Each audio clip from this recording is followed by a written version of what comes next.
Benin's President Patrice Talon met with his Rwandan counterpart Paul Kagame over the weekend in Cotonou. The two leaders discussed cooperation primarily in the security sector. Rwanda has pledged to boost its military support for Benin, which is facing an increased threat of terror attacks along its northern border. Here's CGTN's Anastasia Wawera with that report.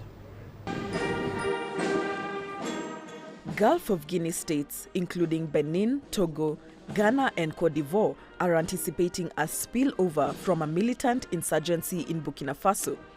These nations are already facing security threats in their border areas and are working to reinforce their troops' presence there. And help for some countries is on the way. Rwanda has promised military support for Benin. We have our forces working in the Central African Republic. We have forces in South Sudan.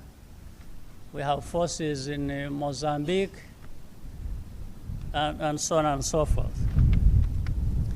So because of that and our history, we have been building certain capacities, decent capacities. There is no exaggeration here. It's not a lot, but enough to deal with some problems, especially when you work with other countries. So it is in that context that we are going to work with Benin for what might happen along borders or beyond or anywhere, given the prevailing security situation in the region. Talks over security cooperation between Benin and Rwanda have been ongoing. Despite the recent pledges, details of the deals are yet to be announced.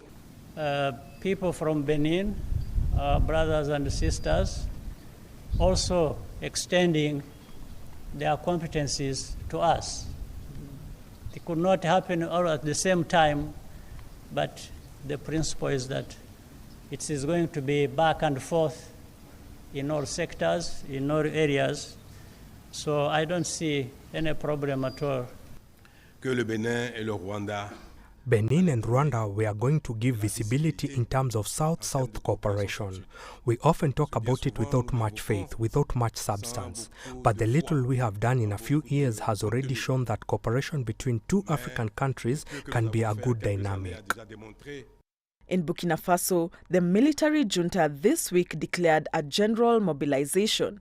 This means the nation will use all means necessary to combat terrorism in the country. Security sources say this will include a state of emergency in affected territories. Anastasia Wawera, CGTN.